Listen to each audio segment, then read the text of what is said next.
राष्ट्रीय अध्यक्ष सूफी फाउंडेशन के हमारे साथ अध्यक्ष हैं कशिश फारसी साहब। बात करते हैं मुजफ्फरनगर में एक वीडियो वायरल हो रहा है, कुछ महिलाएं रैंप पर वॉक करती हैं, उसके बारे में कुछ लोगों ने टिप्पणियां भी की। आई इनसे इस बारे में बात करते हैं। हाँ जी कशिश जी बताइए, मुजफ्फरनगर में एक वीडियो वायरल हो रहा है बहुत तेज़ी के साथ, और कुछ लोगों का कुछ कहना है, कुछ का कुछ कहना है, आपका क्या कहना है इस बारे में कि बुरखा?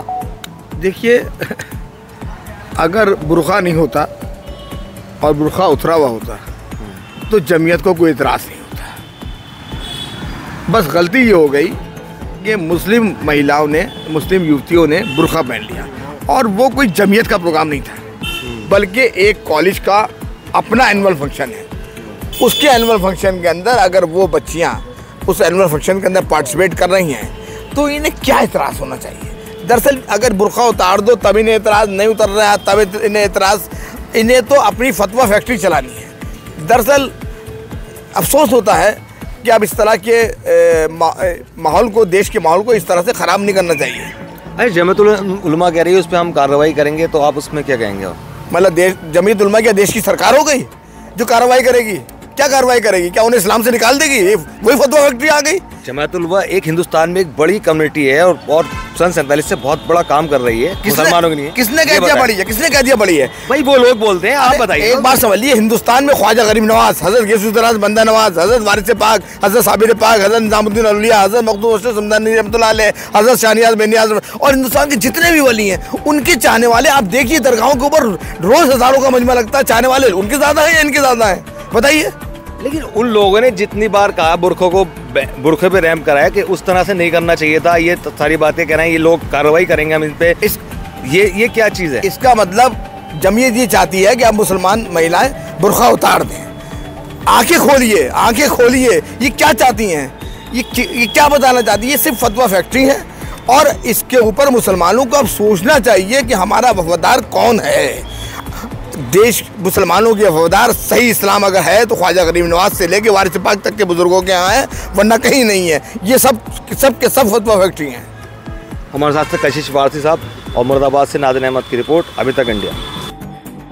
मुजफ्फरनगर के श्री राम कॉलेज में देर रात हुए फैशन शो के बाद अब बवाल मचता हुआ दिखाई दे रहा है। मेरे साथ मौलाना साहब हैं, इनसे मैं बात करूंगा, जानूंगा कि क्या कुछ प्रतिक्रिया है, क्योंकि उस फैशन शो में जो दिखाया गया है उसको लेकर अब मुस्लिम समाज की तरफ से आवाज बुलंद होने लगी है।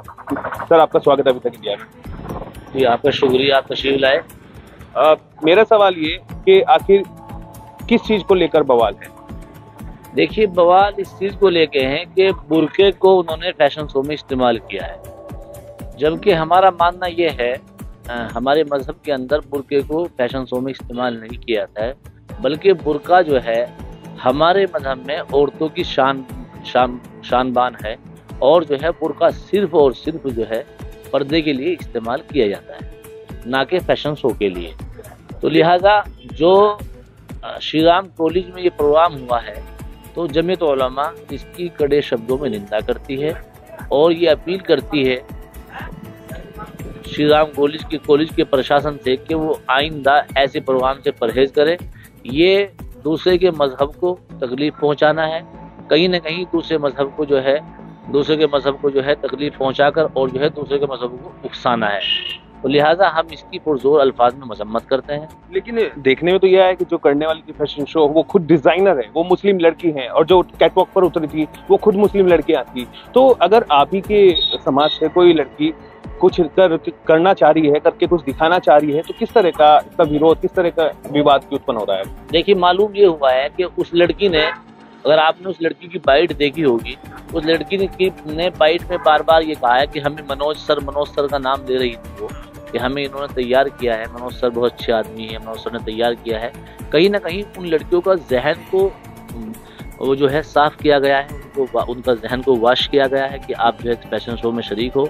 और यहाँ तक कि हमारे बुरका जो है सिर्फ और सिर्फ जो है मजहब के उसके पर्दे के लिए इस्तेमाल होता है। बुरका क्या चीज़ है? बुरका एक कपड़ा है जो औरत जो है अपने बदन के ऊपर डालती है, अपने पूरे बदन को ढक लेती है, वो सिर्फ मजहब के बुनियाद पर इस्तेमाल किया जाता है।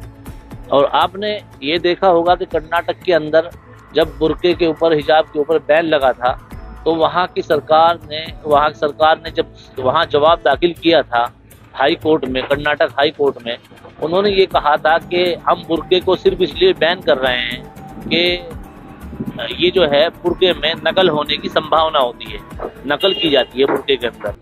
तो वहाँ की हाई कोर्ट ने आर्टिकल 25 का हवाला देते हुए ये कहा था कि मजहब के बुनियाद पर आप किसी को बुर्का ओढ़ने से नहीं रोक सकते। मुसलमानों को ये राइट दिया गया है कॉन्स्टिट्यूशन में और संविधान में राइट दिया गया है आर्टिकल 25 में कि उनको अपने मजहब पर जो उनका लिबास है वो लिबास पहनने का अधिकार है। तो बुर्का, उससे ये साबित होता है कि बुर्का हमारा मजहबी एक कपड़ा है, वो मजहबी कपड़ा है, वो सिर्फ और सिर्फ पर्दे के लिए इस्तेमाल किया जाता है, ना कि फैशन के लिए। तो बार बार उन्होंने, आपने सुना होगा, बार बार वो मनोज सर का नाम ले रही है। मालूम ये हुआ है कि उनको कहीं ना कहीं उनके जहन को वाश किया गया है और जो है उन लड़कियों को, समझदार जो बच्ची होती है वो थोड़ी सी समझदार कम होती है, अपने सर की बहकाई में आके उन्होंने जो है इसका इस्तेमाल किया है। और बुर्के का कोई फैशन नहीं होता है, बुर्का फैशन के लिए इस्तेमाल नहीं, कपड़े फैशन के लिए इस्तेमाल होते हैं, बुर्का फैशन के लिए इस्तेमाल नहीं होता। देशों में तो इस तरह के फैशन शो आयोजित होते रहे हैं, उसमें बुर्का पहनकर भी कई बार कैटवॉक करते हुए दिखाई दिए हैं। वहाँ भी इस्लामिक कंट्रियों में तो इसका कभी विरोध नहीं हुआ है। हिंदुस्तान में आखिर बवाल होने वाली कंडीशन क्यों बन रही है? किसी भी मुल्क में बुर्के को फैशन शो में नहीं इस्तेमाल किया है, किसी भी मुल्क में। बुर्का बाहर मुल्कों में पहनते हैं, बाहर मुल्कों में जो अरब ममालिक है और जो है जो यूरोप कंट्री है, वहाँ लड़कियां जो है पैंट शर्ट पहनती है और जींस पहनती है, लेकिन वो बुर्के का इस्तेमाल करती है, सिर्फ पर्दे के लिहाज से बुर्के का इस्तेमाल करती है, ना कि फैशन पे। फैशन में तो वो लोग वो फैशन में तो वो औरतें हैं ही ना, लेकिन मुसलमान होने के नाते से वो बुर्के का इस्तेमाल किस लिए करती है? सिर्फ इसलिए इस्तेमाल करती है बुर्के का कि ये हमारा मजहबी हक है और बुर्के से पर्दा होता है, ये पर्दे के लिए इस्तेमाल किया जाता है। यानी कि आप मानते हैं कि उन लड़कियों ने जागरूक नहीं किया है महिलाओं को, और जो चमकीले कपड़े वस्त्र होते हैं वो बुर्के में इस्तेमाल नहीं होने चाहिए। बुर्के में इस्तेमाल, जो चमकीली कपड़े होते हैं, हम तो ये कहते हैं कि जो बुर्का होता है वो सिंपल कपड़े का होता है। बुर्के के अंदर भी चमकीली कपड़े का कोई मतलब नहीं होता, इसलिए कि बुर्का सिर्फ बदन को ढांपने के लिए इस्तेमाल किया जाता है, ताकि औरत का जिस्म जो है, जिस्म और जुस्सा जो बदन का है औरत का है, वो उसमें ढक जाए और कोई और उस औरत के ऊपर निगाह न डाल सके, औरत जो है उसके अंदर छुप जाए, इसलिए बुर्का इस्तेमाल किया जाता है इस्लामी ममालिक के अंदर भी और मजहब इस्लाम के अंदर भी। ये आप क्या संदेश देना चाहेंगे उन बच्चियों को या स्कूल प्रशासन? हम स्कूल प्रशासन, उन बच्चियों को तो हम खास तौर से ये संदेश देना चाहते हैं जमीयत उलमा के माध्यम से कि वो बच्चियां जो है, जो पढ़ रही है, हम उन बच्चों के लिए दुआ करते हैं कि वो बच्चियां पढ़ लिख के आगे बढ़ें, IAS बने, PCS बने, मजिस्ट्रेट बने, लेकिन वो अपने मजहब का खास ख्याल रखें, अपने मजहब को कहीं ना कहीं अपने मजहब को कहीं बदनाम ना करें। हम बच्चों को मैसेज देना चाहते हैं और स्कूल प्रशासन से ये अपील करना चाहते हैं कि किसी के मजहब से खिलवाड़ करना ये आपको शोभा नहीं देता है। आपके स्कूल में जो बच्चियां जाती है, जो फादर जो उनके माँ बाप हैं, जो आपके स्कूल में पढ़ने के लिए भेजते हैं, वो उनको सही तालीम देने के लिए भेजते हैं, ना कि फैशन के लिए।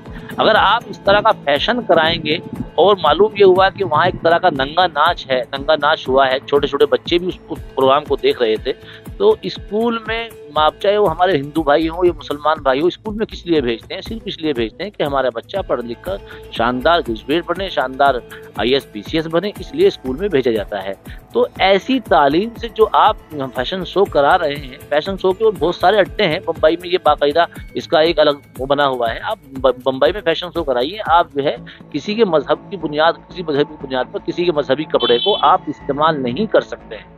मुस्लिम लड़कियां जो अभी फैशन डिजाइनिंग का कोर्स कर रही हैं, तो उनके लिए तो अब बड़ी परेशानी खड़ी हो जाएंगी अगर इस तरह से उनके काम में इस तरह की अगर परेशानियां या इस तरह की बातें सामने निकल के आने लगी समाज के लोगों के द्वारा। ये फैशन डिजाइनिंग अलग मसला है, फैशन का दिखाना अलग मसला है। फैशन डिजाइनिंग तो ये है कि फैशन डिजाइन का कोर्स कर रही है, फैशन डिजाइन का कोर्स करना अलग मसला है, वो तो उनकी नौकरी का मसला है। लेकिन उसको मंजर आम पे लाना, अब मेरी बात सुनो, मैं जो हूँ एजेंसी में, मेरा काम जो है मेडिकल एजेंसी का मेरा काम है और मैं अपनी रोजी के लिए काम कर रहा हूँ। अब मैं इसके अंदर किसी धार्मिक भावनाओं को भड़काऊं तो ये मेरे लिए मुनासिब नहीं है। तो उन बच्चियों के लिए ये मुनासिब नहीं है कि किसी की धार्मिक भावनाओं को भड़काना। ये बच्चियां हमारे यहाँ शाइन एकेडमी में बच्ची पढ़ती हैं, ये बुर्के में जा रही है, लेकिन काला बुर्का है, बिल्कुल सिंपल कपड़ा है, तो इससे किसी भी धार्मिक भावनाओं इससे नहीं भड़क रही है। तो उन बच्चियों से ये अपील करना चाहते हैं कि आप नौकरी के पेशे से आप जो है फैशन डिजाइनिंग सीखिए, काम करिए, लेकिन आप किसी के मजहब को ऐसा काम ना करिए कि किसी मजहब की तकलीफ पहुंचे और ये जो है किसी एक मजहब को इसके ऊपर टारगेट किया जाए। इसलिए कि बुर्का जो है वो हमारे इस्लाम का एक हिस्सा है, वो हम उसको पर्दे के लिए इस्तेमाल करते हैं, ना कि डिजाइन के लिए इस्तेमाल करते हैं। तो ये हम लोग ये कहना चाहते हैं कि आइंदा जो स्कूल वाले हैं, जो स्कूल के जिम्मेदारान हैं, उनसे अपील करना चाहते हैं कि वो खास तौर से मजहब का ख्याल रखते हुए प्रोग्राम कराएं, और अगर वो नहीं मानते हैं और आइंदा ऐसा कोई करते हैं तो जमीयत उलमा इसके खिलाफ कानूनी कार्रवाई करेगी, और जहाँ तक भी हमें जाना पड़ेगा high court, supreme court, Jamiat Ulama इसके खिलाफ जाएगी। बहुत बहुत धन्यवाद सर हमारे साथ जुड़े रहने के लिए। तो साफ तौर पर श्री राम कॉलेज की मुश्किलें अब बढ़ती हुई दिखाई दे रही हैं और स्पष्ट कर दिया गया है कि जमीयत उलेमा अगर इस तरह का कोई कार्यक्रम श्री राम कॉलेज करता है तो जमीयत उलेमा कानूनी कार्रवाई तक करने के लिए पीछे नहीं हटेगा। अपने सहयोगी कुमार आशीष के साथ दीपक वत्स, मुजफ्फरनगर। कहाँ से लाई फैशन बुर्का और फैशन रैंप पर आपने क्रिएटिविटी लाई है और बुर्के को डिजाइन करके एक नए तरीके से सामने लाया, इसके बारे में कुछ बताओ। सर मैं फैशन डिजाइनिंग की स्टूडेंट हूँ, मेरा नाम सालिहा है। सर मैंने सोचा कि अपनी मुस्लिम बहनों के लिए भी कुछ एक्टिविटी लेकर आऊँ। सर हमारे डायरेक्टर है मनोज धीमान सर, बहुत अच्छे हैं, वो बोलते हैं कुछ क्रिएटिव करो, तो मैंने उसी को अपने माइंड में रखते हुए ये सोचा है कि मैं अपनी मुस्लिम बहनों को भी आगे लेकर जाऊँ और रैंप पर बुर्कों की, ये अबाया की, रैंप वॉक की है। सर मैं हिंदुस्तान की top model, top fashion designing बनना चाहती हूँ। ये एक अलग है कहीं ना कहीं, जैसे यहाँ एक इतना बड़ा मंच है, बहुत से लोग सामने बैठे हैं, इस तरह का अनुभव है एक अलग। सर ये बहुत अच्छा अनुभव है, थोड़ा बहुत पहले डर था लेकिन कुछ भी नहीं है। जब सर हिम्मत देते हैं बहुत अच्छा लगता है, बहुत ही ज्यादा अच्छा लगता है। हमारे मनोज सर बहुत अच्छे हैं। फैशन में बुर्के को लेकर आई है किताब को, इस तरह देखिए थे क्योंकि फैशन में तो शॉर्ट ड्रेस और वेस्टर्न ड्रेस। नो सर ऐसा कुछ भी नहीं है, बुर्का भी हमारे फैशन में ही है, बुर्का फैशन भी है और हमारा पर्दा भी है। धार्मिक एक वस्तु सर धार्मिक कुछ भी नहीं है सर, बुर्का फैशन भी है हमारा और पर्दा भी है। कितनी लड़कियों का ग्रुप है आपका? सर 13 लड़कियों का ग्रुप है, मैं डिजाइनर हूँ इनकी, सालिहा।